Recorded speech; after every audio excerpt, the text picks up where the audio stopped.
الحمد للہ رب العالمین والصلاة والسلام علی رسولہ الامین وعلی آلہ واصحابہ اجمعین الی یوم الدین اما بعد قال اللہ تبارک و تعالی فی کلامہ المجید والفرقان الحمید فاعوذ باللہ من الشیطان الرجیم بسم اللہ الرحمن الرحیم شہر رمضان الذی انزل فیہ القرآن ہدی للناس وبینات من الہدی والفرقان۔ محترم دوستو، رمضان المبارک کے مہینے سے پہلے شعبان المعظم کا مہینہ آتا ہے۔ اس وقت شعبان کا مہینہ بالکل اپنے اختتام پر ہے، بس کچھ ہی دن باقی رہ گئے ہیں۔ حضرت صلی اللہ علیہ وسلم رمضان کے آنے سے پہلے رمضان کی تیاری شروع کر دیتے تھے، یعنی شعبان کے مہینے سے ہی رمضان المبارک کی تیاری شروع کر دیتے تھے۔ ساتھ ہی ساتھ صحابہ اکرام رضی اللہ تعالیٰ علیہم اجمعین کو روزے کی اہمیت، اس کی افادیت بیان فرماتے اور اس کی حقیقت واضح کرتے کہ رمضان کیا ہے، رمضان کے فائدے کیا ہیں، رمضان کی اہمیت کیا ہے اور اس کی حقیقت کیا ہے۔ اسی کے ضمن میں ایک حدیث آپ لوگ کے سامنے پیش کرتا ہوں۔ حضرت سلمان فارسی رضی اللہ تعالیٰ عنہ کہتے ہیں کہ شعبان کی آخری تاریخ کو رسول اللہ صلی اللہ علیہ وسلم نے ہمیں خطاب فرمایا، تمام لوگوں کو جمع کیا اور خطاب فرمایا، اے لوگو، تم پر ایک بڑی عظمت والا بابرکت مہینہ سایہ فگن ہو رہا ہے۔ اس میں ایک رات 1000 مہینوں سے بہتر ہے۔ اس مہینے کے روزے کو اللہ تبارک و تعالیٰ نے فرض قرار دیا ہے اور اس کی راتوں میں یعنی خدا کی راہ میں کھڑے ہونے کو نفل مقرر کیا ہے۔ جو شخص اس مہینے میں کوئی نیک نفل کام کرے گا تو اللہ تعالیٰ کی رضا کے لیے اور اس کا قرب حاصل کرنے کے لیے تو ایسا ہوگا جیسے کہ دوسرے مہینے میں کسی نے فرض ادا کیا ہو، یعنی نفل کا ثواب رمضان میں کیے گئے نفل کا ثواب کیا ہوگا، دوسرے مہینے کے فرض کے برابر ہوگا۔ اور جو شخص اس مہینے میں فرض ادا کرے گا تو وہ ایسا ہوگا جیسے اس مہینے میں کسی نے 70 مرتبہ فرض ادا کیا ہو، یعنی ایک فرض کا ثواب جو ہے وہ 70 گنا بڑھا دیا جائے گا۔ اور یہ صبر کا مہینہ ہے، صبر کا بدلہ جنت ہے، اور یہ ہمدردی غمخواری کا مہینہ ہے، اور وہ مہینہ ہے جس میں ایمان والوں کے رزق میں اضافہ کیا جاتا ہے۔ جس کسی نے اس میں کسی روزے دار کو افطار کرایا تو اس کے لیے گناہوں کی مغفرت یعنی جہنم کی آگ سے آزادی کا سبب ہوگا یہ روزہ اس کا افطار کرانا، اور اس روزدار کے برابر ثواب دیا جائے گا بغیر اس روزدار کے ثواب میں سے کوئی بھی کمی بیشی کی ہوئے، یعنی جتنا ثواب اس کو ملے گا اتنا ہی ثواب افطار کرانے والے کو ملے گا۔ آپ صلی اللہ علیہ وسلم سے عرض کیا گیا کہ اللہ کے رسول صلی اللہ علیہ وسلم، ہمیں کہاں میسر ہے ایسا ساز و سامان جس سے ہم کسی روزدار کو جو ہے افطار کرا سکیں؟ آپ صلی اللہ علیہ وسلم نے فرمایا، اللہ یہ ثواب اس شخص کو بھی دے گا جو دودھ کی تھوڑی سی لسی یا کھجور یا پانی پر ہی کسی کو روزہ افطار کرا دے، اور جو کوئی کسی روزے دار کو بھر پیٹ کھانا کھلا دے تو اللہ اسے میری حوض سے ایسا سیراب کرے گا کہ اس کو پیاس ہی نہیں لگے گی یہاں تک کہ وہ جنت میں داخل ہو جائے گا۔ یہ رمضان وہ مہینہ ہے جس کا ابتدائی حصہ رحمت، درمیانی حصہ مغفرت اور آخر حصہ جو ہے وہ جہنم کی آگ سے آزادی کا ہے۔ یعنی رمضان المبارک کے جو 3 عشرے ہوتے ہیں، ان تینوں عشروں کی خاصیت کیا ہے؟ پہلا عشرہ جو ہوتا ہے وہ کیا ہوتا ہے؟ رحمت کا ہوتا ہے، بیچ کا دوسرا جو عشرہ ہوتا ہے وہ مغفرت کا، اور آخر جو عشرہ ہوتا ہے وہ دوزخ کی آگ سے آزادی کا عشرہ ہوتا ہے۔ اور جو شخص اس مہینے میں اپنے مملوک، اپنے غلام یا خادم کے کام میں تھوڑی تخفیف کر دے، یعنی ان سے کام تھوڑا کم لے، تو اللہ تبارک و تعالیٰ اس کی مغفرت فرما دے گا۔ یہ لو بھائی، اللہ تعالیٰ کیا کرے گا؟ اس کی مغفرت ہی فرما دے گا اور اسے دوزخ کی آگ سے ہمیشہ ہمیشہ کے لیے چھٹکارا دے دے گا۔ اللہ اکبر۔ دوستو، اس حدیث کو پڑھنے سے روزے اور رمضان کی اہمیت سے آگاہی ہو جاتی ہے۔ اللہ تبارک و تعالیٰ نے قرآن مجید میں رمضان کے روزے سے متعلق صرف ایک مقام پر یعنی سورہ بقرہ میں بیان کیا ہے اور یہ بھی بتایا کہ رمضان کے روزے کی اہمیت اتنی زیادہ کیوں ہے، رمضان اتنا متبرک مہینہ کیوں ہوا، رمضان اتنی اہمیت کا حامل کیوں ہوا، رمضان کی اتنی فضیلت کیوں ہے کہ اس کا ایک نفل کا ثواب جو ہے فرض کے برابر دیا جا رہا ہے اور اس مہینے میں کیے گئے فرض کا ثواب جو ہے 70 گنا بڑھا کر دیا جا رہا ہے۔ کوئی کسی کو روزہ افطار کرا دے تو اس کو جہنم کی آگ سے آزادی کا فرمان جاری کر دیا جا رہا ہے۔ آخر ایسا کیوں؟ اللہ تبارک و تعالیٰ قرآن میں فرماتا ہے، یا ایھا الذین آمنوا کتب علیکم الصیام، اے لوگو جو ایمان لائے ہو تم پر روزے فرض کیے گئے جس طرح سے تم سے پہلے انبیاء کے پیرووں پر فرض کیے گئے تھے۔ کیوں؟ لعلکم تتقون، تاکہ تم تقوی والے ہو جاؤ، تقوی کی صفت تمہارے اندر پیدا ہو جائے۔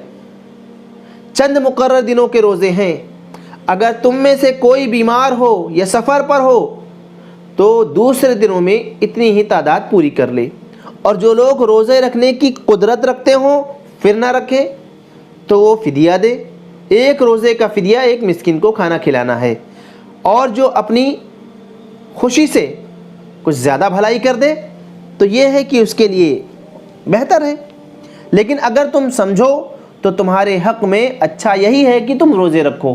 یہ پہلے کا حکم تھا، بعد کا حکم جو آیا ہے اس نے پہلے والے حکم کو منسوخ کر دیا، یعنی روزہ رکھنا ہی ہے، فدیہ نہیں دے سکتے آپ۔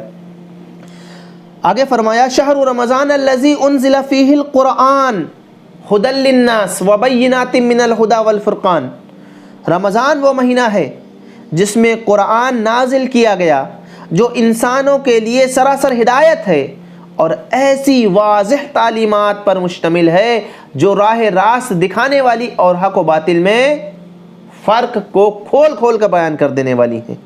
قرآن کو کیا کہا؟ ھدی للناس وبینات من الھدی والفرقان، وہ لوگوں کو حق و باطل میں فرق کرنے والے، راہ راست دکھانے والی اور کھرے اور کھوٹے میں فرق کر دینے والی چیز ہے قرآن۔ لہٰذا اب سے جو شخص اس مہینے کو پائے اس کو لازم ہے کہ اس پورے مہینے کے روزے رکھے، اور جو کوئی مریض ہو یا سفر پر ہو یا دوسرے دنوں میں روزے کی تعداد پوری کرے،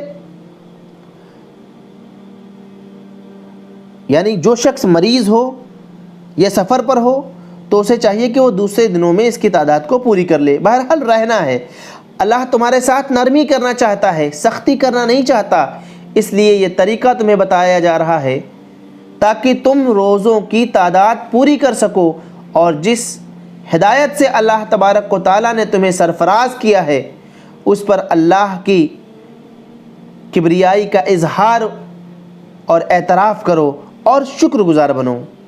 اللہ تبارک و تعالیٰ کے قرآن میں بتایا گیا کہ روزہ بندے کے اوپر اسی لیے فرض کیا گیا تاکہ بندے کے اندر تقوی اور پرہیزگاری کی صفت پیدا ہو جائے، یعنی وہ گناہوں سے بچ سکے، نیکیوں کی ادائیگی ذوق و شوق سے کرے۔ روزے کی روح یا ہر عبادت کی روح تقوی ہے۔ تقوی انسان کو بریک لگاتا ہے، بریک۔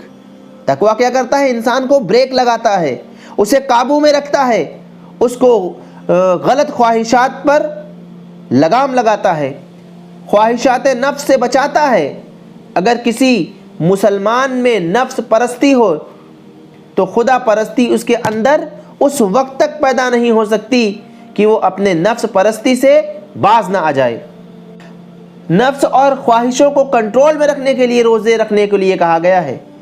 اگر کوئی رمضان کے آنے سے پہلے ان چیزوں سے واقف نہیں ہے اور رمضان کے پورے مہینے میں بھی اسے روزے کی حقیقت سے واقفیت نہیں ہوتی اور روزے کے شرائط کے مطابق روزہ نہیں رکھتا تو اس کے پلے بھوک و پیاس کے سوا کچھ بھی نہیں پڑنے والا۔ مثلا کوئی شخص جو ہے وہ جھوٹ بولتا ہے یا جھوٹ پر قائم رہتا ہے اور اسے چھوڑنا نہیں چاہتا اور روزہ بھی رکھنا چاہتا ہے اور روزے کے دوران بھی اور روزے کے بعد بھی اپنے اس عمل پر قائم و دائم رہتا ہے تو روزہ کا کوئی اثر اس کے دل و دماغ میں نہیں پڑتا۔ روزے کی اہمیت بتاتے ہوئے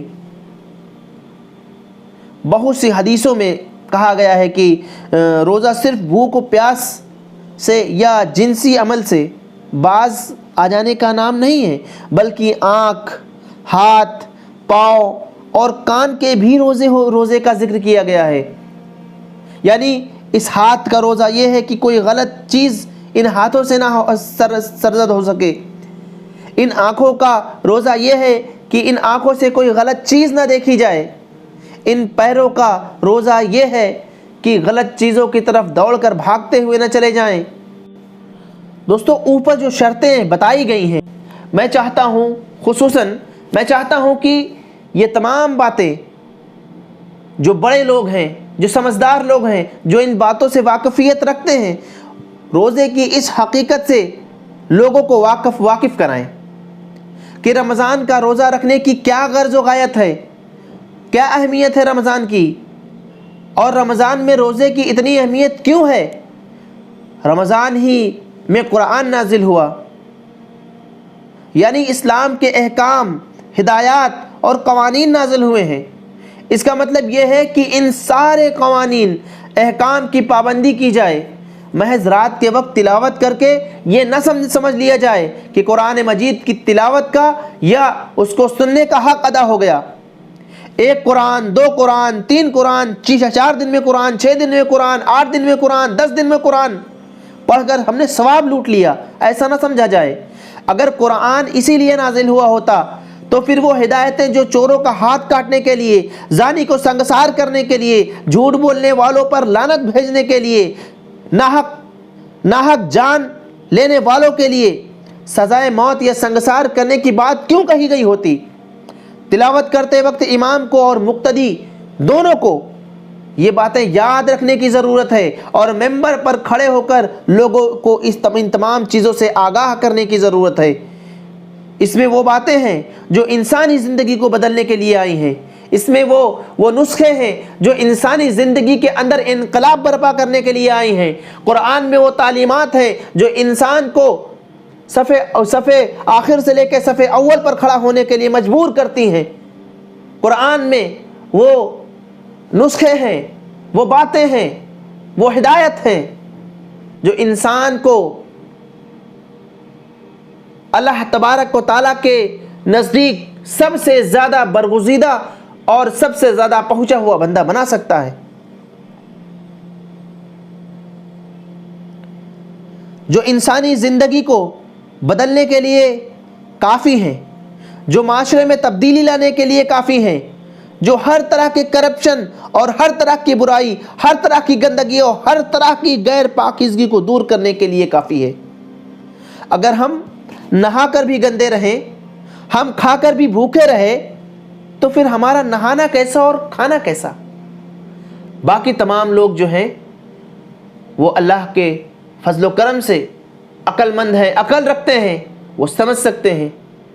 اور میں یہیں پر صرف اور صرف اتنا کہوں گا، اپنی بات کو اختتام کرتے ہوئے اتنا کہوں گا کہ اللہ تبارک و تعالیٰ نے جو ہمیں رمضان المبارک کا مہینہ بالکل ہمارے جو قریب ہے، ہم کو جو نصیب کر رہا ہے، بلکہ ہم دعا کریں کہ اللہم بلغنا رمضان، کہ اللہ تعالیٰ جو 2-4-5 دن باقی ہیں ان کو گزار کر صحیح سالم ہمیں رمضان المبارک کے مہینے تک پہنچا دے، اور رمضان المبارک کے مہینے کا ہم استقبال کچھ اس طریقے سے کریں کہ اس عزم اور اس ارادے کے ساتھ رمضان المبارک کا استقبال کریں کہ اللہ تبارک و تعالیٰ اس رمضان المبارک کے مہینے میں میں اپنے آپ کو عبادت کے ذریعے، تلاوت کے ذریعے، لوگوں کے ساتھ صحیح معاملات، اپنے معاملات ٹھیک کر کے اللہ تبارک و تعالیٰ تیرے ان اصولوں کو جو تو نے قرآن مقدس میں بیان کیے ہیں ان اصولوں کو فالو کر کے میں تیرا برگزیدہ بندہ بن کے دکھاؤں گا۔